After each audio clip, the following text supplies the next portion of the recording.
Good afternoon, Namaskar. NDTV network has done a G20 conclave few days ago, and this is another very special, very exclusive conversation that we are going to have with Dr. Jaishankar today. G20 conversation so far has happened in a high jargon for specialist audiences. It is very important that just before the event, for the larger Indian audiences, we put the context in correct place and also sort of give you a viewer's guide that how to look at G20 proceedings that will happen September 9th to 10th. Thank you so much for your time, sir. This is very busy schedule for you. There are 2-3 words which are often mentioned, that what is India way, what is Modi diplomacy, or what is Jaishankar doctrine. We want to understand all of that one by one, but first thing I think you should give us a sense of broader view. What is so unique about G20 presidency and this happening in India? Well, I think what is unique is, first of all, the G20 itself. It started in 2008. Before that, you had essentially a G7, which were all Western countries mostly. And after the 2008 global financial crisis, those countries realized that they needed more countries, developing countries, a broader group to deal with the challenges of the world. Now, it started with a very narrow mandate. Every year, more problems came, so the mandate kept getting bigger. But this year, it is special for 2 reasons. One, the world today in 2023 is a far more complicated place than it has been for a long time. And the reasons for it, I think everybody would know. We've had once-in-a-century pandemic, whose impact on the economy, on societies, on social fabric, on employment, on logistics has been horrific. We are still experiencing the impact of an ongoing conflict. And because we are today more globalized, a conflict which is taking place in Europe is having an energy impact, a food impact, a fertilizer impact, an inflation impact on the world. There are concerns with like debt, trade disruptions. There are worries about climate events which are happening with more and more frequency, and big climate events which have big economic consequences. So if you look at the state of the world is far more difficult, more complicated, more worrisome than it has been for a long time. So that's one reason why it is different. The second reason is, in such a situation, who can step forward and try to find a middle ground? Because as you can see, there are 2 big divides in the world today. One is what you can call the East-West divide, and the other is the North-South divide. So which country is in a position today to address both divides, to help find a common ground, help search for a solution? And such a country, should not be neutral. It should also be a country that commands respect, which has had achievements to its own credit, which has something to show to the north, to the south, to the east, to the west. And that country happens to be India. So I think you have, therefore, a long answer to your question is, it is unique today because the global situation is unique and the G20 presidency is today unique. And frankly, what we have done in the last 10 years is also unique. हम भी ये मानते हैं कि G20 की Indian presidency शायद G20 के तौर तरीकों को फ्यूचर के लिए ही चेंज कर देगा. ये दिख रहा है जिस तरीके से हम लोगों ने, इंडिया ने इसके बारे में बातचीत की है अभी तक. तभी एक थोड़ा सा लोगों में स्केप्टिसिज्म है कि जितने मल्टीलैटरल प्लेटफॉर्म्स हैं और जो ट्रेडिशनली बड़े देश जिनको हम कहते हैं, उन लोगों ने इनको एक तरीके से इनफेक्टिव भी बहुत बनाया है. ऐसे भी ये नॉन बाइंडिंग बॉडी है, ऑब्लिगेटरी बॉडी तो है नहीं. ऐसे में चूंकि इमरजेंसी सिचुएशन है, बहुत कॉम्प्लेक्स सिचुएशन है, हम नज कैसे कर सकते हैं, फोर्स कैसे कर सकते हैं कि जो बोलते हो वो करके दिखाओ? नहीं, देखिए संजय जी, इसमें दो बातें हैं। एक तो वैसे भी कूटनीति, जब आप कूटनीति की बात करते हैं तो वो सामान्य नागरिक के, मैं नहीं कहूँगा गले नहीं उतरता, पर उनके लिए दूर की दुनिया। हाँ, जो आप डिप्लोमेसी, जो बड़े बड़े शब्द हैं, लंबे लंबे सेंटेंसेस हैं, पैराग्राफ्स हैं, जो लोग पढ़ते हैं फिर कहते हैं अच्छा क्या लिखा है, एक बार और समझाओ, तो ये कोई नई बात नहीं।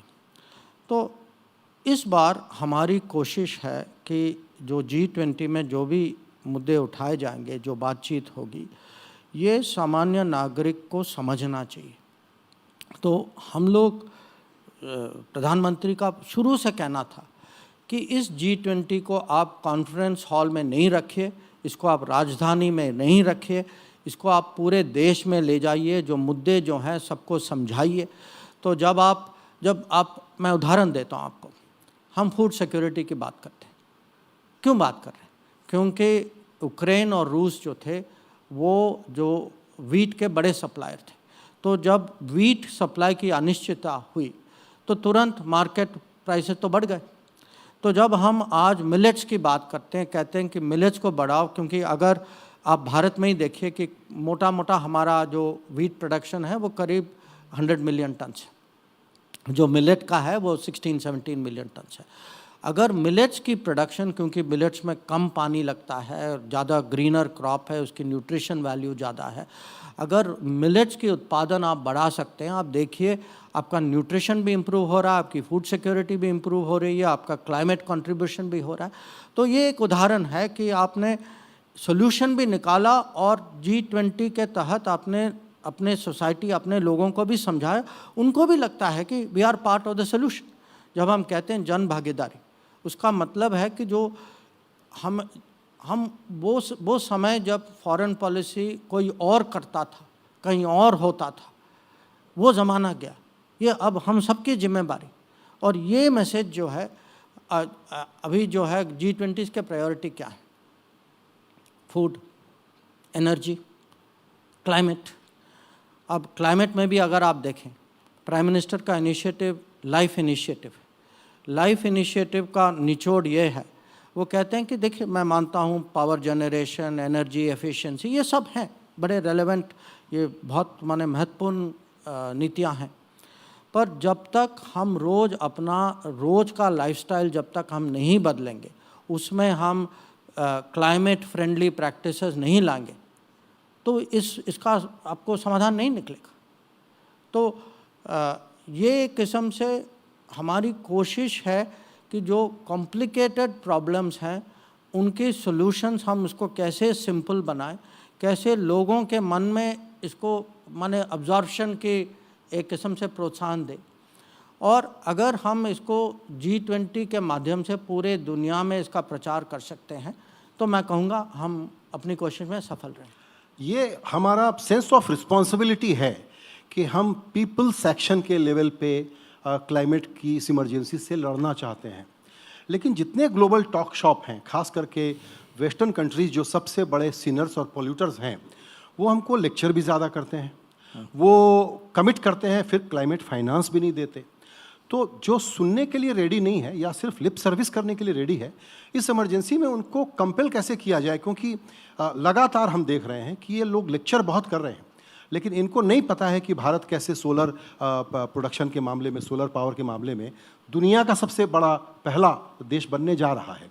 उस रास्ते पर हम हैं। तो ये इनको आप कंपेल कैसे करेंगे? हमको हमेशा विलन बना के रखते हैं।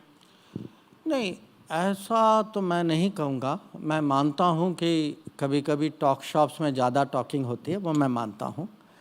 मैं ये भी मानता हूँ कि कभी कभी जो लोग ज्ञान देते हैं वो खुद अपने प्रैक्टिस में उनकी कमी होती है, वो भी मैं मानता हूँ। पर जब तक देखिए, मैं टॉकिंग के ख़िलाफ़ नहीं, क्योंकि हर चीज़ जो है टॉकिंग से ही, तर्क से ही, कन्विक्स से ही आगे बढ़ती। पर हमें क्या करना चाहिए कि अपने एक्शन से, अपने एग्ज़ाम्पल से, जब भारत जो है रिन्यूएबल्स को बढ़ाता है, जब आप LED बल्ब्स के थ्रू एनर्जी एफिशिएंसी आप डेमोन्स्ट्रेट करते हैं, कितना बड़ा परिवर्तन आ सकता है देश में। जब आप देखते हैं कि ग्रीन ट्रांसपोर्टेशन से, मास ट्रांसपोर्टेशन से, जब तो आज इलेक्ट्रिक मोबिलिटी की यहाँ सीरियसली बात हो रही है, तो एक तो हमें करके भी दिखाना है। तो हमें जहाँ जो डिबेटिंग फोरम है वहाँ हमें ज़रूर डिबेट करना है, हमें मैदान नहीं छोड़ना उसमें। जो डिबेटिंग के जो रिज़ल्ट जो हैं, जैसे अब पेरिस में तय हुआ था कि $100 बिलियन की एनुअल कमिटमेंट होगी, अब हुई नहीं, वो अलग बात, पर हमें ये बार बार दोहराना है, लोगों को माने शर्मिंदा करना है इस कि ये आपका वायदा था, आपने नहीं किया, तो हम हैं, हम अकेले नहीं हैं, हमारे साथ 125 देश और हैं जो हम बॉयज़ ऑफ ग्लोबल साउथ कहते हैं। तो हम, क्योंकि हम एक डेवलपिंग कंट्री हैं, G20 के सदस्य हैं, हम एक किस्म से ये वॉइस ऑफ ग्लोबल साउथ हमारी जिम्मेदारी है। और ये खाली ये जिम्मेदारी हमने, we have not assigned it to ourselves, we have consulted 125 countries. No other G20 chair went through the exercise of asking 125 countries, so please sit down, tell us what is your worry, because you are not on the table. So उनके side से हम जो हैं मुद्दे क्या रखेंगे, this is today very very central, and particularly when it comes to climate, that because climate situations are getting worse. जो आप हर अपने देश में हम देख रहे हैं, पड़ोस में देख रहे हैं, दुनिया भर देख रहे हैं। हम लोग अभी ग्रीस में थे 2-3 दिन पहले, there are big wildfires of a kind which they have never seen. So and this is not a different department. हमें ये भी सोचना चाहिए, ये ग्लोबलाइज्ड दुनिया है। Today climate emergencies, climate disasters, they have because they are happening more regularly, because they are happening more strongly, they will become a major, they have become a major economic disruptor. That one of the problems of globalization, the way globalization is today, something is produced there, something else is produced there. But if your supply chains are interrupted because of climate factors, today your whole economy can be jeopardized by climate events. Ji. Global South, the definition and the composition, some critics are kind of confused, or they are wondering whether this is a logical formation in wake of BRIC summit. China is also expanding. G20, you want to make it the global economic cooperation platform as a main platform, besides other multilateral institutions. So how do we hope that Global South will be a force to reckon with, and Global North will actually engage and get the sense of responsibility that we want to see in them? Now, what do you mean people are confused? I mean, who is confused? Because it is not developing countries only. There are many developed countries with cross interests like China. No, see, those who are Global South know inside that they are Global South. China.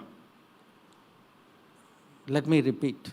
Those who are really Global South know really inside that they are Global South. Why do they know?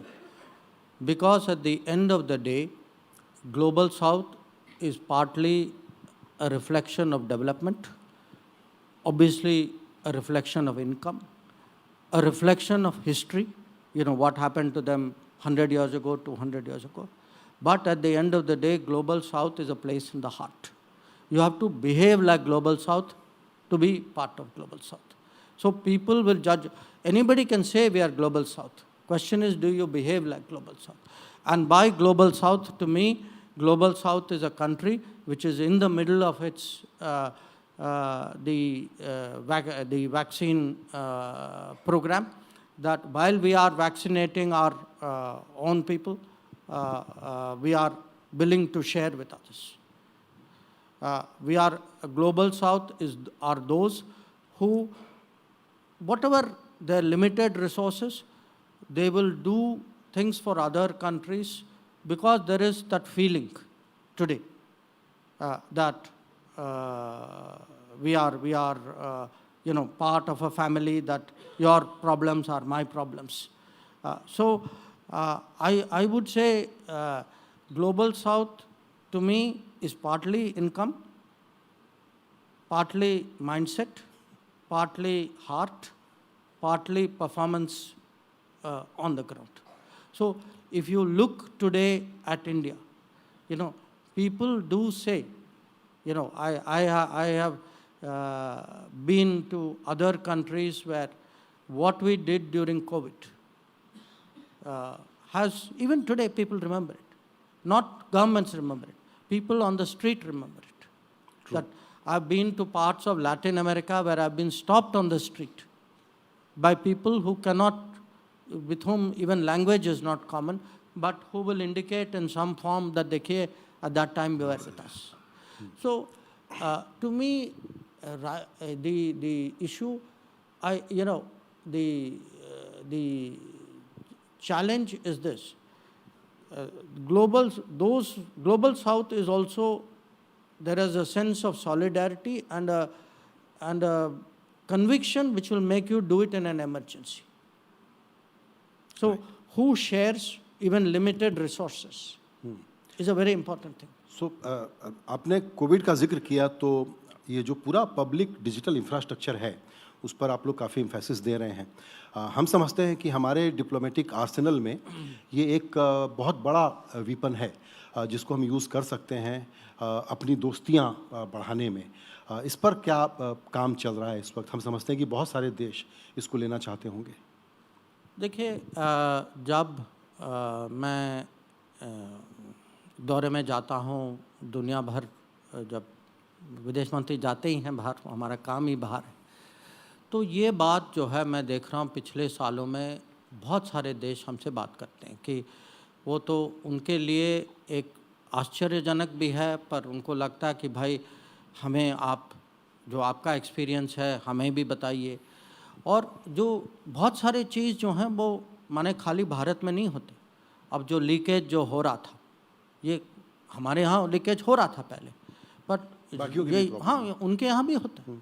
तो जब वो देखते हैं कि जैसे अब हम जो अनाज की डिस्ट्रीब्यूशन जो करते हैं, या हेल्थ कवरेज जो होती है, या हाउसिंग जो होता है, तो हमारे जो स्कीम्स जो हैं और जिस एफिशिएंसी से ये स्कीम्स जो होती हैं, जिस स्केल से ये स्कीम्स जो होती, उनके लिए एक किस्म से ये मैं कहूँगा उदाहरण भी है, पर उनको लगता है, उनको प्रोत्साहित भी करता है, ज़रूरत भी है, ज़रूरत है, पर उनको लगता है कि ये संभव है क्योंकि भारत ने करके दिखाया है. तो हम जो हैं today we are actually in many ways, I would say it should come out right. I mean, in a way, example भी है, motivation भी है, solidarity भी है, और ये है कि in a way it's a new method of solving old problems. Right. That in many cases, our delivery जो है, it is commensurate with that of the most developed parts of the world. So there is today a lot of interest in digital India, in digital based delivery. People look at the numbers. Okay. Let us take Anna Yojana, Pradhan Mantri Garib Kalyan Anna Yojana, food support program. Our food support program covers 800 million people. Yeah. Okay. 800 million people is twice the size of Europe. It's almost the size of entire Africa. Today, if you look at Jan Dhan covers 500 million people, 50 crores. Yeah. That is, 50 crores is half the size of Africa. True. Okay. If you look even at something like Awas Yojana, that today, if you look at beneficiaries of Awas Yojana, that's 150 million people who got houses. Right. This is astonishing data that 4 billion people do not have an identity card or identity number. So India can really do a lot globally.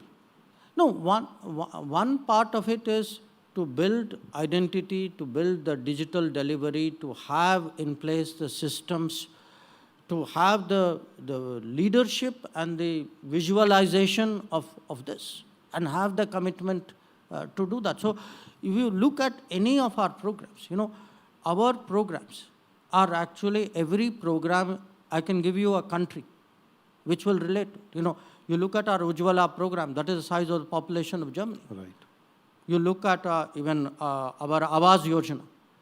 Awas Yojana is the size of, it's like housing entire Japan. So every one of our programs is actually the size of a country. As I said, you know, Anna Yojana is like feeding North America and Europe at the same time.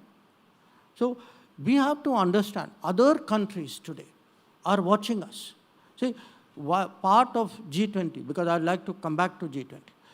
Why is it 125 countries were so I would say, committed and interested in talking to us? Because they feel that a country like India, which understands the problem of the developing world, which has that sense of sincerity and a willingness to table those issues, which is today calling a conference, because Pradhan Mantri ने ये Voice of Global South conference बुलाया था, 125 देश आए थे उनके लिए, 125 nations came.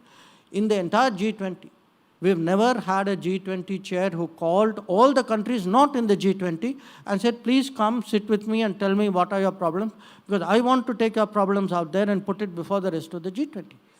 That is a very new phenomena, yeah. Absolutely. So, see, part of it is they look at our heart. Part of it is they look at our performance. Part of it is they look at our ideas.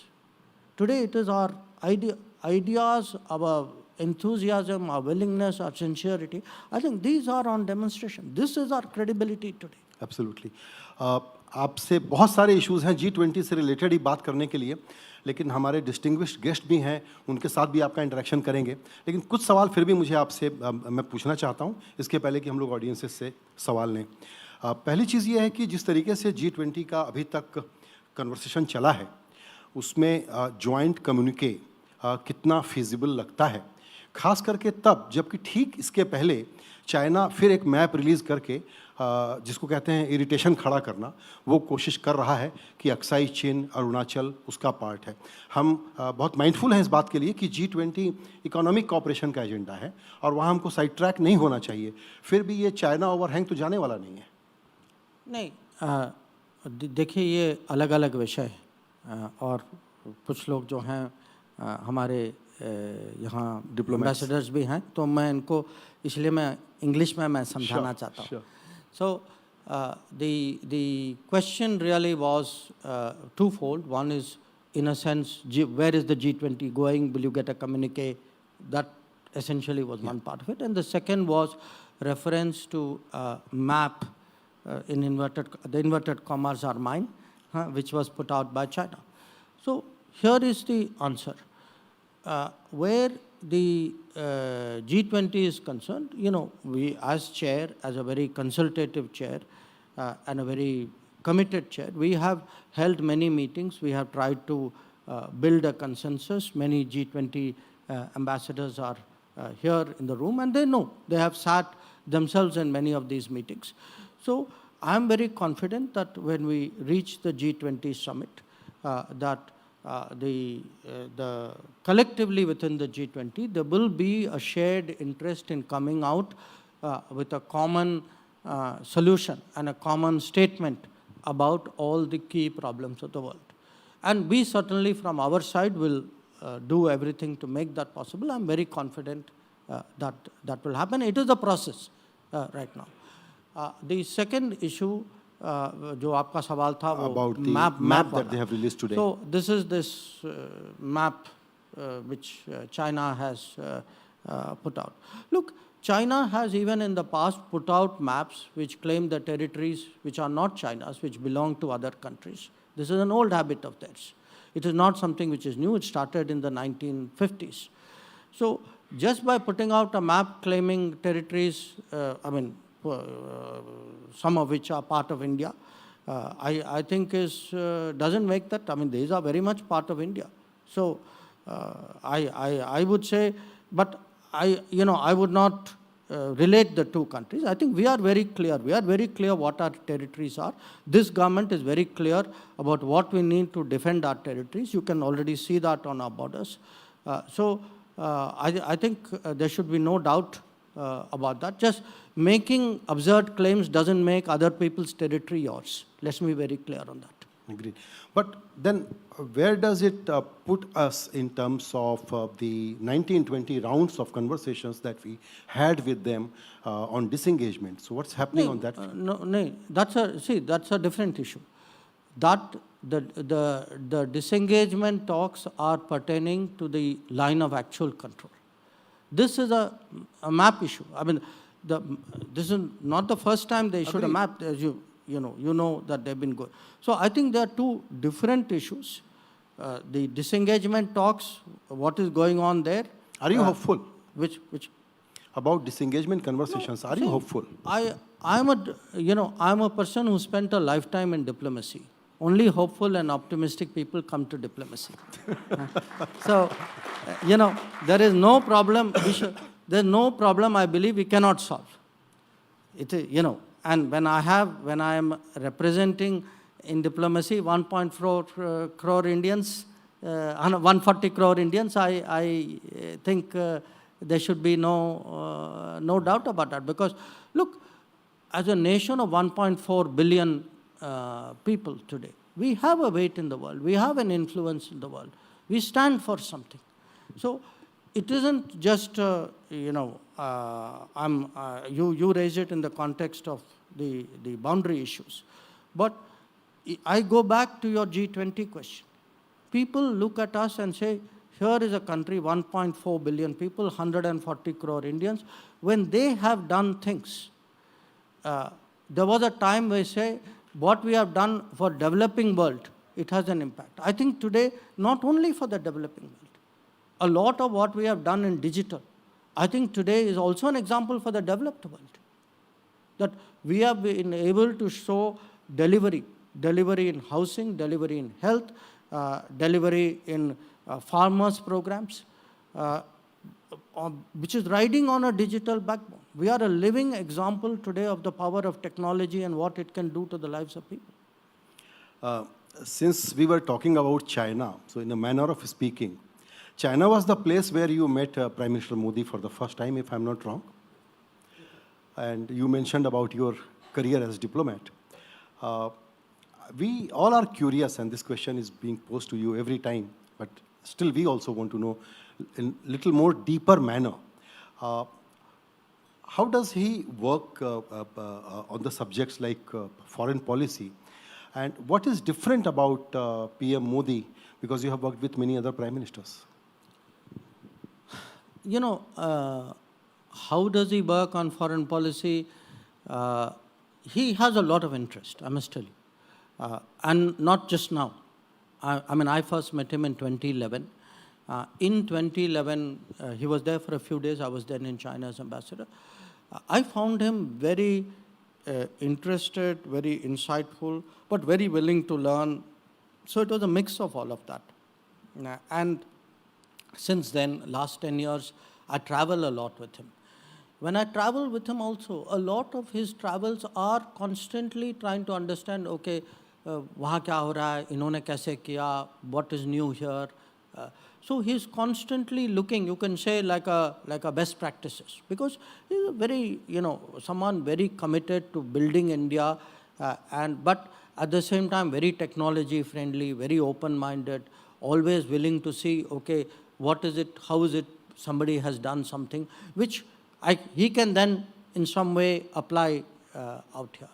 So I find him a very, he's a person with great curiosity and a great, very open to this willingness to learn new things. In terms of how overall foreign policy has happened, he gives a lot of time to it because today it is a globalized world. Sorry, let me ask this question again. For example, the way he came up with a clear thought on what he's going to do as a country on Russia-Ukraine war, that actually makes us wonder that many a times he is much more strategic, very bold, and sometimes he astonishes us by his understanding of the global politics.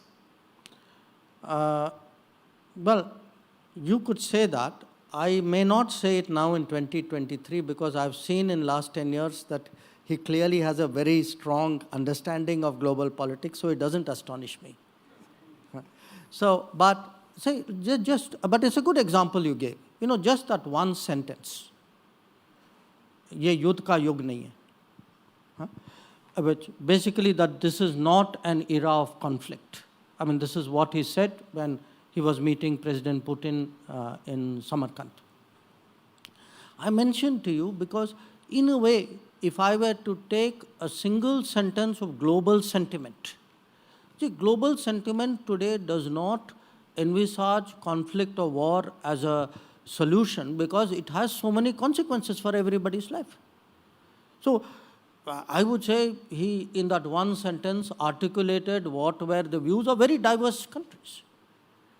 So, you know, my take, very honestly, is here is a person, because, see, to be very honest, I met him for the first time in 2011. I got to know him really well only after I became Foreign Secretary.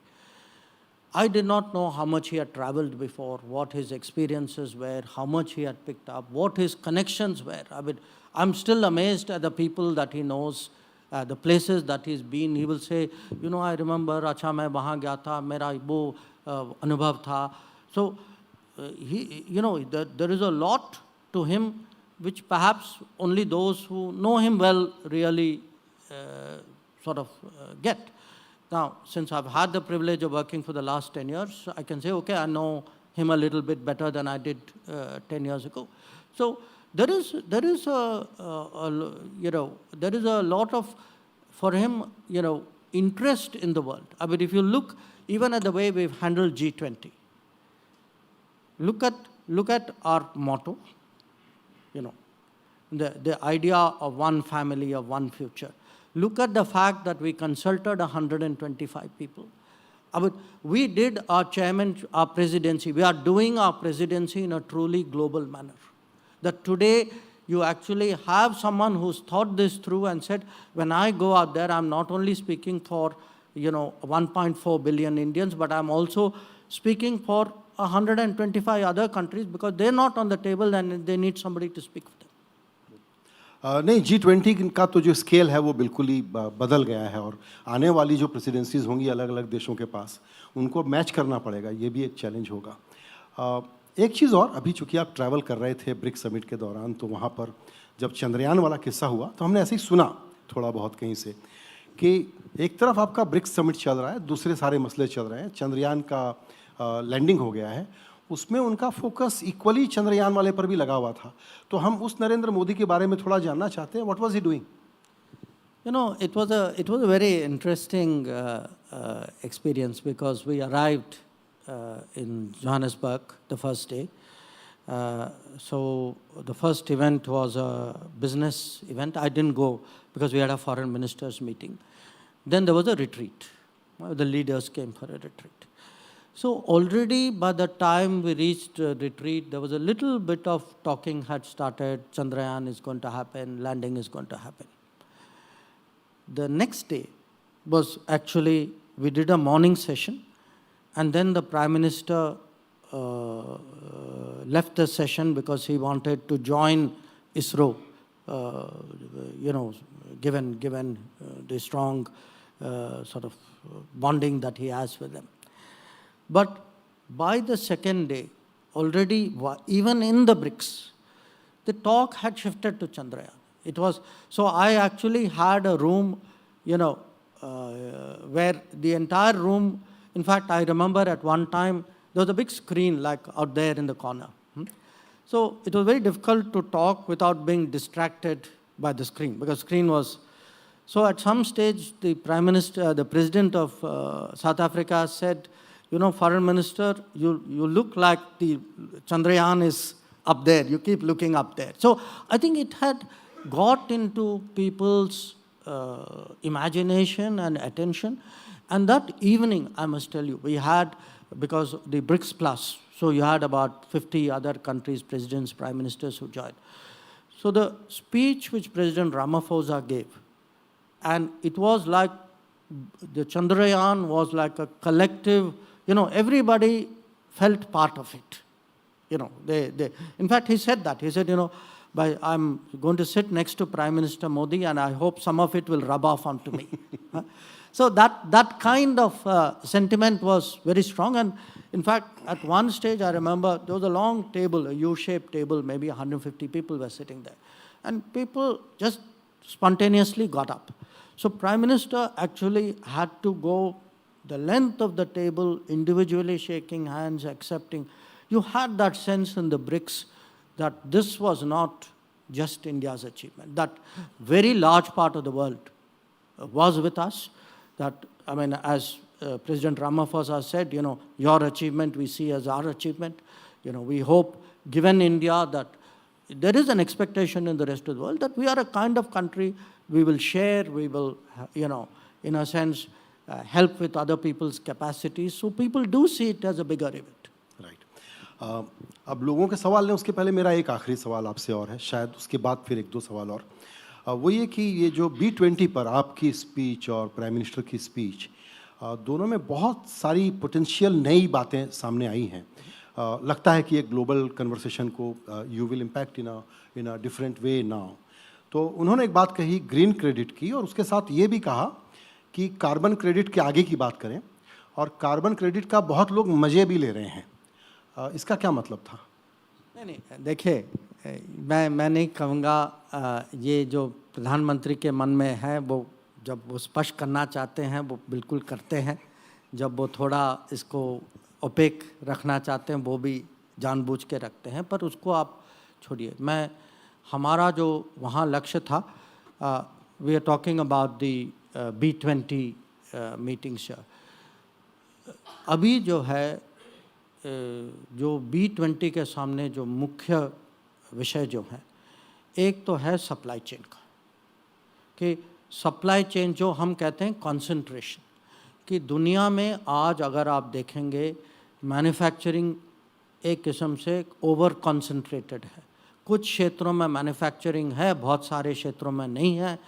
Pandemic ने ये साबित किया है कि ऐसी स्थिति जो है दुनिया की इकोनॉमी को एक आपत्ति में डाल देती है, क्योंकि भगवान न करे कुछ डिसरप्शन हो जाता है तो पूरी दुनिया एक किस्म से इसका परिणाम उनको भोगना पड़ता है। तो अभी जो है जो मेन इश्यूज अगर आप देखेंगे, एक है कि जो इकोनॉमी में कि आप सप्लाई चेन्स को कैसे रेसिलिएंट करें, और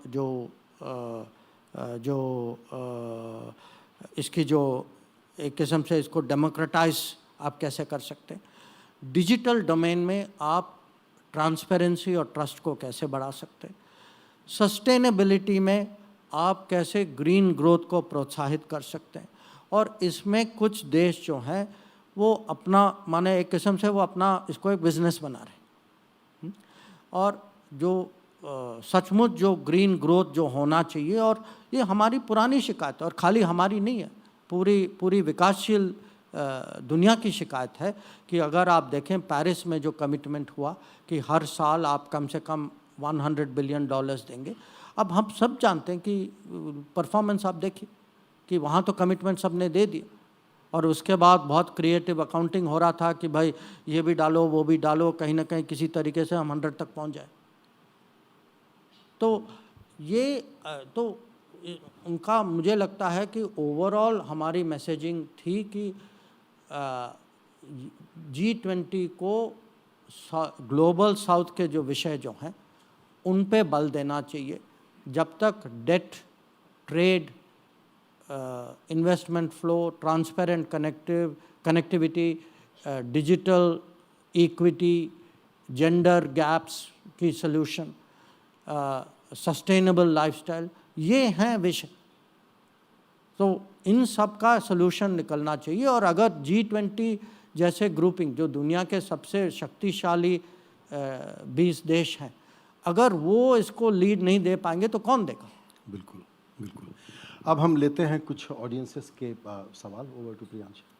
Thanks very much, sir. Thanks, sir, for answering those questions. The first question is by Ambassador Philip Green, Australia's High Commissioner to India. Thanks very much, sir, for joining us.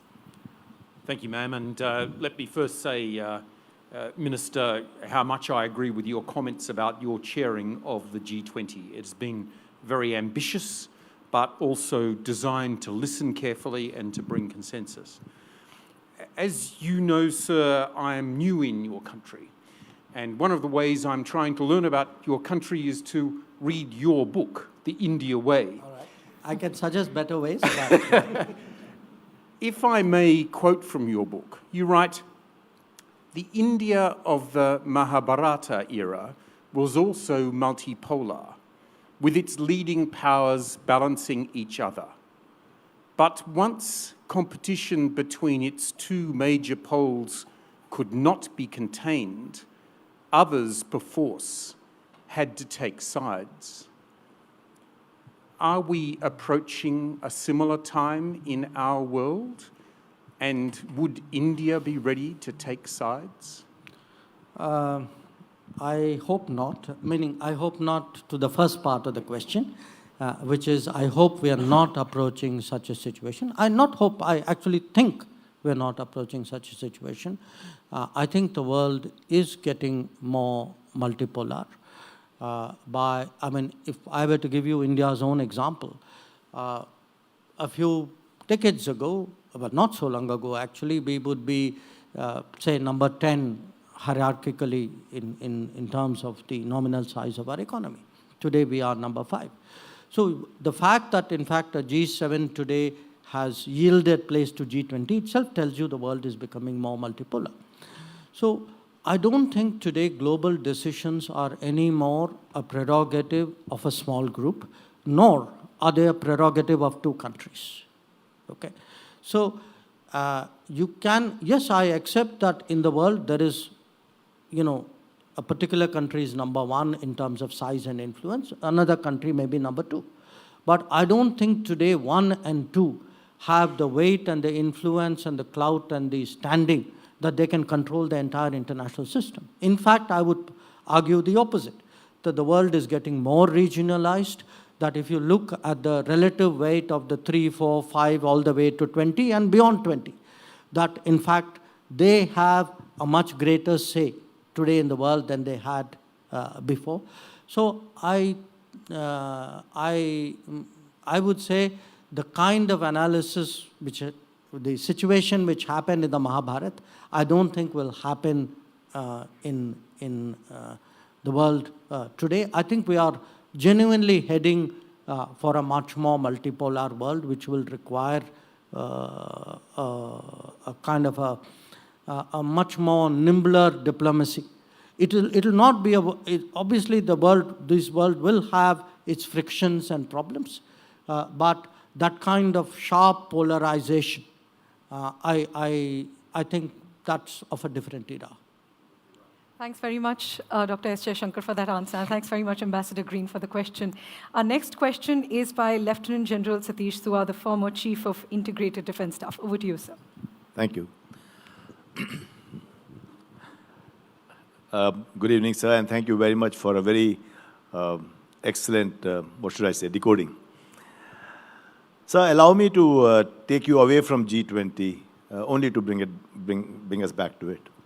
The United Nations Security Council reforms seem to be a distant dream.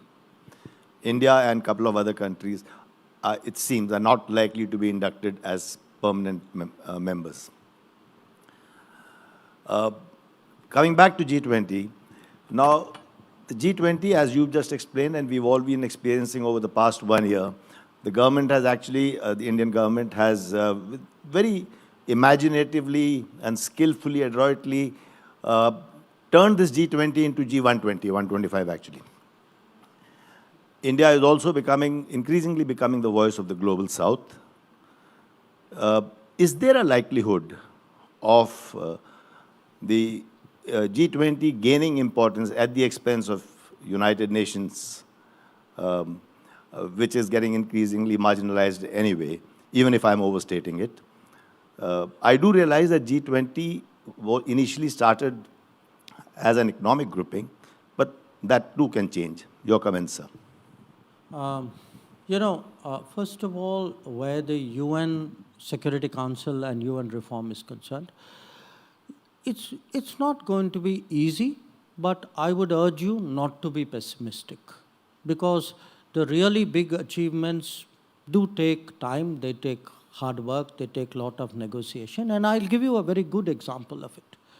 We've just had a BRICS summit in Johannesburg. If you look at the summit declaration, for the first time, there is an explicit membership reference to Security Council memberships, ships in plural.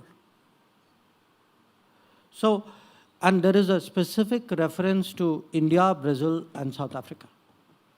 So, it is not that, this is something which is stuck and which is not moving. Yes, it is moving slowly. Yes, we would like the intergovernmental negotiations in New York to pick up pace, and we want it to be text-based. We want people to be more outcome-oriented. But in diplomacy is not for impatient people. It's something you have to plug away and keep plugging away. It's in some ways almost as patient as the army. So, but the question about G20, what we are seeing, unfortunately, in many ways, is a gridlock in the Security Council on some issues. Even before the Ukraine conflict started, we actually felt that the Security Council no longer authentically represented the entirety of the membership. I mean, if what I can say today, the most populous country of the world is not there, if Africa, 54 nations of Africa are not there, if Latin America is not there, if, so there are, the fact that it's anachronistic is very visible. So today, I think that pressure for change, because that pressure for change was also visible even at the BRICS, which is why you are now beginning to see the evolution of positions out there. So G20 will pursue its mandate, and its mandate is global growth and development. The United Nations and the United Nations Security Council has its mandate. The Security Council particularly has a mandate of ensuring international peace and security. One cannot substitute for the other. And I would caution against, transposing problems and agenda of one onto the other. I think each have a place, each have a contribution. They need to do that. You cannot fix the UN by saying, let's go and do the job elsewhere. That will not fix the UN. It will actually make for a weak and increasingly ineffective UN, which is the direction in which we see it going right now. So at some stage, I think the members of the UN themselves have to wake up to the realization that the longer they put off reforms, the less representative the Security Council is. Frankly, the less the credibility of the UN would be. People will then go and do things outside the UN. Not necessarily in the G20, they'll go and do it in other ways as well outside the UN. Thanks very much, sir, for that. And we also have a leading business voice of the country. Mr. Gaurav Dalmia is among us, who's the chairperson of the Dalmia Group Holdings. Sir, over to you for your question. So may I step away from diplomacy to commercial aspects of globalization? Last year, China's exports fell by 22%. And we're all betting on China plus one kind of uptick for India. India's manufacturing exports fell by 12% as well during that same period. So we, a bunch of businessmen who discuss global macro, were wondering what the solution to this is. Obviously, domestic productivity is one, more FTAs maybe another. What recipe do you see for India to be a much bigger player in the global supply chain? I'm not questioning your figures, but like any figures, I think it's very important to drill down and draw the right conclusions. I don't think India should be depicted as a China plus one. I don't think you're being fair to yourself.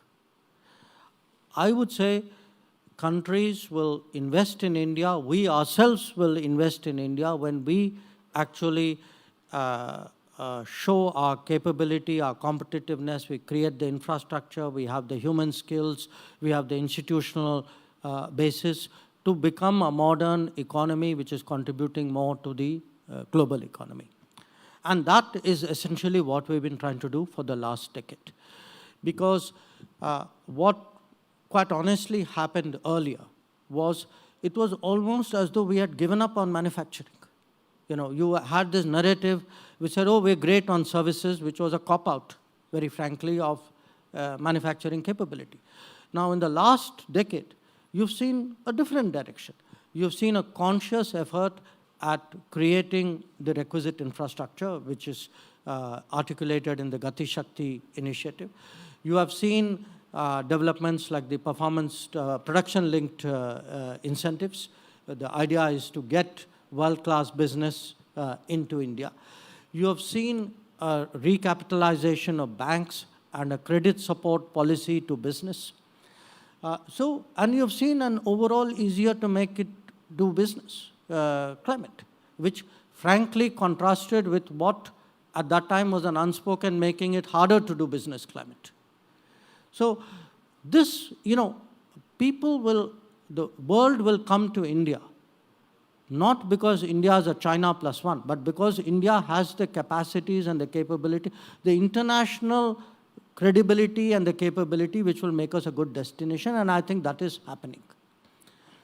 Now, obviously there will be geopolitics in play, and the geopolitics will make a lot of international businesses hedge more.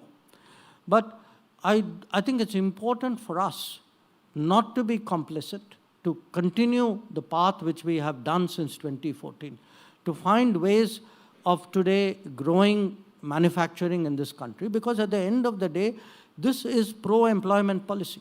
You cannot give jobs to people if you do not have expanded manufacturing in this country. And those who claim to, you know, have to be pro-poor, when you look at what they were doing with industrialization and manufacturing and infrastructure, I think you could see what the disconnect was out there. So today, I do feel there is a big opportunity for us, because why is the opportunity? One, the world wants more supply chains. It wants redundant, resilient, reliable supply chains. The world does not want to see concentrated manufacturing in limited geographies.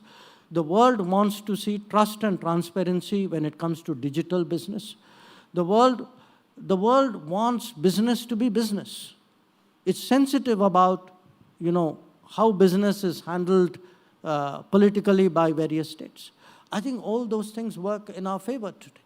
So we have this opportunity before us, but that opportunity will not realize itself automatically. You know, that would be a big mistake on our part, which we are fortunately not making. I think today we are trying to take full advantage of this. And if you look, whether it is starting with, you know, the quality, the human indices, the literacy, the skills, the digital, the manufacturing, the easier to do business, the easier for living. All these are part of a total package which will make us a stronger industrial power. That's the direction that we're going. Thanks very much, sir, for that. Sir, here I want to push a bit on this point. How inviting are we for international private business capital to come into India? Because we talk to many people and we hear their concerns that it is really, we need to do a lot to make it inviting country. Yes, what you are saying is correct. But if you were to ask me, have we done a lot in the last 10 years? My answer would be yes. Do we have to do more in the next 10 years? My answer would be yes. If you say in the past, you know, could we have done better? I think there were real, you know, mistakes and shortcomings on our part. Now, from 14, we have started in many cases, especially on the economic field, we have started to rectify, you know, policies which made it hard for people to not just to manufacture in this country, to employ in this country. You know, people often put this in terms of business. I also put it to you, to me, business and employment are two sides of the same coin. The people who are blocking infrastructure, people who are blocking business, were also people who are blocking employment in this country. And today, I would say, this is how to become more competitive, how to create, how to bring in jobs, how not bring in yesterday's jobs. You know, we just recently came out of a US visit. For me, one of the big achievements was if we could get 3 world-class companies in America to come and say, okay, India is the place where we're going to go and put up a semiconductor, in one case assembly and testing, in another case it was an engineering, third case it was an HR. That is what this is all about. Yeah, it was a personal delight because Applied Material Factory, I visited only 28 years ago, and the thought that time was that when will we see these things happening in India? 28 years late, but nevertheless, it is a good start. Well, if it is any consolation, I'll give you an even older story. You know, we got a General Electric, the understanding that General Electric would come and make an aircraft engine along with HAL.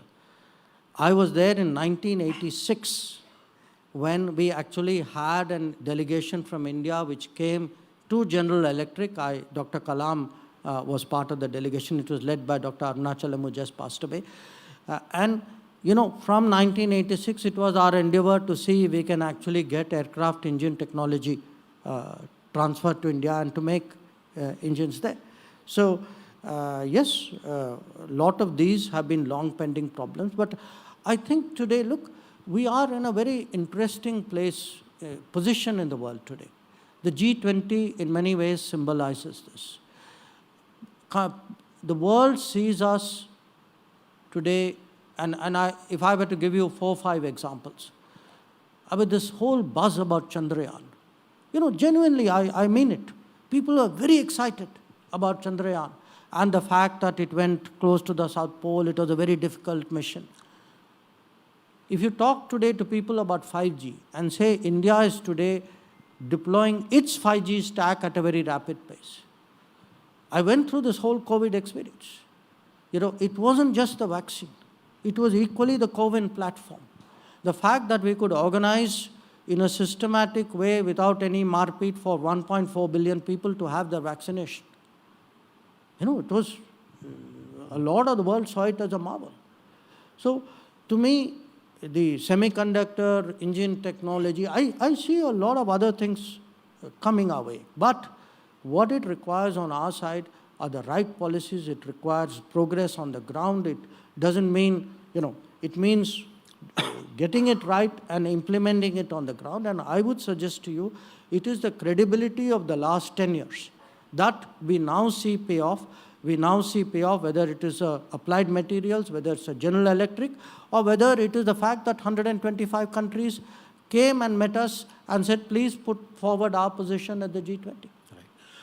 And the one thing that we don't discuss, that this conversation will not be complete, is about our neighbors, and especially the neighborhood policy in the context of, I'm asking this in the context of few countries, specifically like Nepal or Bangladesh or Sri Lanka or Vietnam, or I will add Israel to this list. Lot of action has taken place. How do you put this whole thing in perspective? Because this is a new paradigm. I'll put it to you like this. You have, I mean, we are India, okay? So naturally for us, we are the center of a scheme. We have around us the immediate neighborhood.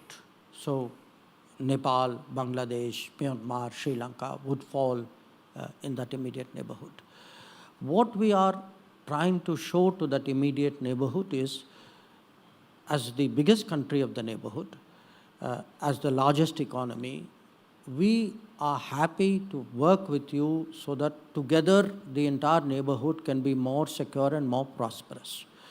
So this is what we call neighborhood first policy. As a result of which today, if you see, you know, power, roads, waterways, even number of people going trade, going up and down, all that has very, very significantly improved. Then if you go beyond that immediate neighborhood in each of the directions, so you go towards the Gulf and what we call West Asia, Israel is part of that, or you go north towards Central Asia, or you go south, Indian Ocean, we have a policy there called Sagar, or east to look east. So think of India at the center, think of a circle, which is neighborhood first, and then go in 4 directions. So you can see Sagar in the south, Act East in the east, link west towards the Gulf and West Asia, and Central Asia Connect, which you see up there. Then beyond that, we are trying to engage the major powers, go into Africa very much deeper, and start building a global footprint today. This, our idea, what Prime Minister calls Amrit Kal. In Amrit Kal, in that 25 years, we should not only be a developed country, we should also be a global polity. And to do that, it will take 25 years of preparation. So if you look today at Latin America, you look, I mean, in fact, just think of it. Prime Minister was recently in Pacific Islands. Papua New Guinea गए थे, आपको याद होगा. Or you see today, you know, our activities in Latin America or Central America. Or you look at Mongolia, or you look, we do a Nordic summit. So we are laying the groundwork, because it will take us 25 years of painstaking work with a vision, an ambition, a plan for this to be achieved. And here, you know, whether it's a G20, whether it's a BRICS, whether it's a Quad, these are all building blocks to where we are going. So that's the ambition, that's the scale, that's the direction in which we want to go. आप लोगों का middle east agenda भी काफ़ी busy और काफ़ी active है, और हम समझते हैं कि ये भी काम वर्क इन प्रोग्रेस था जो पहले होना चाहिए था. हमको लगता है कि आने वाले दिनों में बहुत सारी चीज़ें होने चाहिए. बिल्कुल, आने वाले दिनों में मुझे लगता है कि यहाँ बहुत कुछ एक्शन हम और देखेंगे. किस तरह के डीपर इंगेजमेंट, डीपर टाइज हम देखने वाले हैं? You know, it's very interesting. If you look at the Gulf, Middle East overall or Gulf, you had a country like UAE, where really for almost 40 years, no Prime Minister of India had gone. Okay, I mean, we discovered again Egypt Prime Minister recently, but so these are not small countries; these are very crucial countries. So what had happened is we either saw them as energy source, we saw them to some degree as maybe employment destinations, but the total comprehensive view and fitting them into what is a global plan, global strategy, I think that wasn't there. So if you see today the amount of attention, when people ask me, so tell me what is the change of the last 10 years? For me, one of the big changes of the last 10 years is actually how much attention we have given to West Asia or the Middle East, as you call it, specifically to the Gulf. And there are some countries. I mean, Israel is a very unique country. I mean, the fact is, we should all ask ourselves, why did it take till 2017 for the first Indian Prime Minister to go to Israel? I mean, this is a country which became independent in 1948. I think it is a question, in all honesty, we should ask ourselves and reflect on that answer. Right. आप लोगों की foreign policy का एक सबसे बड़ा success क्या आप जानते हैं? कि मीडिया का कोई भी कन्वर्सेशन, ऐसी कोई भी बातचीत आजकल पाकिस्तान के बिना पूरी हो जाती है. लेकिन हम लोग हैं मिस्चीवियस लोग. मैंने सोचा कि आप रुकने वाले हैं उसके बाद. मैंने सोचा था कि एक्चुअली कि पूछूं कि ना पूछूं, लेकिन थोड़ा मिस्चीफ तो बनता है. तो अभी हम 13 अगस्त को श्रीनगर में थे, लेफ्टिनेंट गवर्नर मनोज सिन्हा से बात कर रहे थे, तो वहाँ एक नारा लग रहा था कि आर हो या पार कश्मीर हमारा है. तो मैंने, गवर्नर उसको लीड कर रहे थे, तो मैंने उनसे पूछा कि ये नारा आपकी रैली में लगा है, तो क्या कहते हैं आप? तो बोला, मैं नहीं कहूँगा, ये विषय विदेश मंत्रालय का है. तो ओवर टू यू. नहीं, देखिए ऐसा है एक तो जो आपने कहा कि आजकल अगर पाकिस्तान की बात जो है कम हो रही है, तो इसको मैं क्या कहूँ, एक किस्म से you can say it is a verdict of the market. I mean losing stock में कौन बात करता है? तो और जो जो कश्मीर की जो बात कर रहे हैं, देखिए honestly I was a member of cabinet in 2019. I was involved in the decisions which were taken. One part of me is still amazed how we put up with the situation till 2019. How could we have allowed this to happen? And right now, I mean, I just had a very, very close friend who came back, and that person herself is from Kashmir. And I actually told her, I said, you want to see the change? Go to Lal Chowk and come back and tell me what you have seen, because she had not been before 2019. So you see today, what injustice, I mean, forget about everything else. Actually, we kept that state backward for reasons of politics. And I had gone there when I joined the government in 1979. हम लोगों की वो फौज के साथ attachment होती है, तो I went to Uri, so I'd gone to Srinagar, stayed there, went to Baramulla. So the first time I had a chance, I said, I want to go to the same place where I went in 1979. And I was amazed between 1979 and 2019 how little had changed, and how many things had happened in the rest of India which I did not find in that part of the world. And, so the fact is that for me, from a foreign policy perspective, I saw how the rest of the world used this issue to pressurize us, to damage us, to tighten us when they wanted to. And I would say, certainly in these 5 years, if people ask me list some key achievements, I certainly would put how we countered COVID as one of the key achievements. But I would say the article, what we did with Article 370, I would definitely put it, because I think it has long-term, benefits, and the rest of the world. Today when I go around the world, I mean, everybody sort of accepts it. It is only we who had this fear कि नहीं पता नहीं दुनिया क्या कहेगी. आपने एक बार कुछ मन बना लिया, दुनिया understood exactly what you were about. बिल्कुल, ये आपने सही कहा कि हम लोग दुनिया क्या कहेगी, शुभ शुभ बोलना चाहिए, उस तरह की डिप्लोमेसी को बहुत वक्त तक परस्यू करते रहे. तो क्या अभी हम कह सकते हैं कि जो नॉन अलाइंड मूवमेंट वाली माइंडसेट थी, जो माइंडसेट था, उससे हट करके हम बिल्कुल ही इंडिपेंडेंट उस तरह की पॉलिसी पर आ गए हैं, जहां अमेरिका जहां डिफेंसिव है, जहां चाइना आगे बढ़ रहा है, वो जो भी करे, लेकिन हमारी पॉलिटिक्स बड़ी साफ है. और अब ऐसा नहीं होगा जो आपने अभी बताया कि पाकिस्तान के मसले में पिन प्रिक करते रहते थे, डैमेज करते रहते थे, लेकिन उन्हीं लोगों से हमारी दोस्तियां भी बहुत हैं.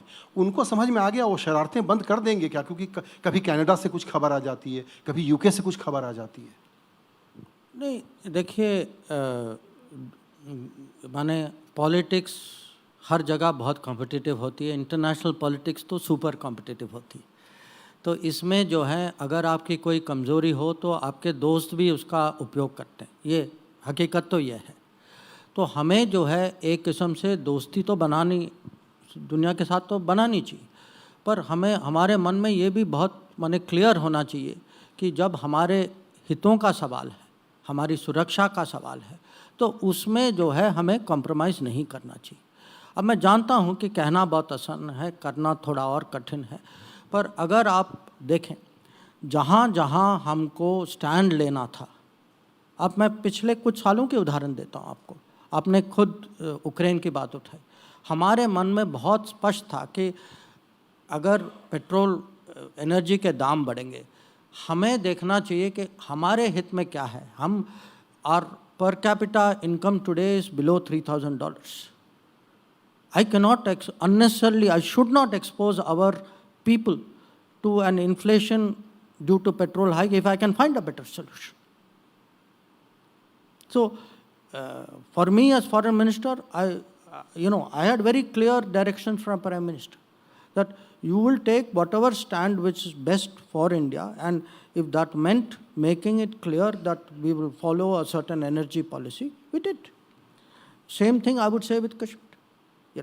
That when 370 happened, I traveled around the world explaining to people what 370 was about. I said, first of all, please see, it was kaha wahan temporary. I mean, which part of the word temporary don't you understand? So, once you explain to people that, this is our interest, this is our position, hum ye karenge. Dekhiye, today we are still, we are a nation of 1.4 billion people, we are fifth largest economy. You take a stand, you say it confidently, people accept it. But if you don't take a stand and you are hesitant about pushing your own views, अब दुनिया चढ़ जाती है आपके सिर. बिल्कुल एकदम आपका काफ़ी वक्त लिया. आखिरी सवाल एक पूछना चाहूँगा. आपने एक टर्म यूज़ किया रीग्लोबलाइजेशन, और आपने रीजनल ब्लॉक्स की बात कही, मल्टी पोलैरिटी की बात कही आपने. तो जिस ग्लोबलाइजेशन को हम जैसे जानते थे, मान लीजिए कि वो डेड है, और अब जिस तरह का रीजनल इंटरेस्ट क्रिएट हो रहा है उसमें एक फ़िक्र, चूँकि हम सब लोग डिजिटल एज में हैं, तो ये है कि अब ये हमारा इंटरनेट भी जो है वो शायद स्प्लिंटरनेट हो जाए, डेमोक्रेटिक वर्ल्ड का एक इंटरनेट हो जाए, चाइना जैसे देश का एक हो जाए. इसके दोनों साइड से आर्गुमेंट हो सकता है.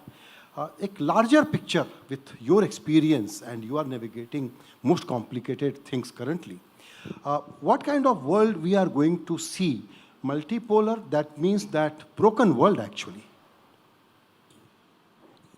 You see, that word broken is a very loaded word, because would you like to be united and under somebody else's control?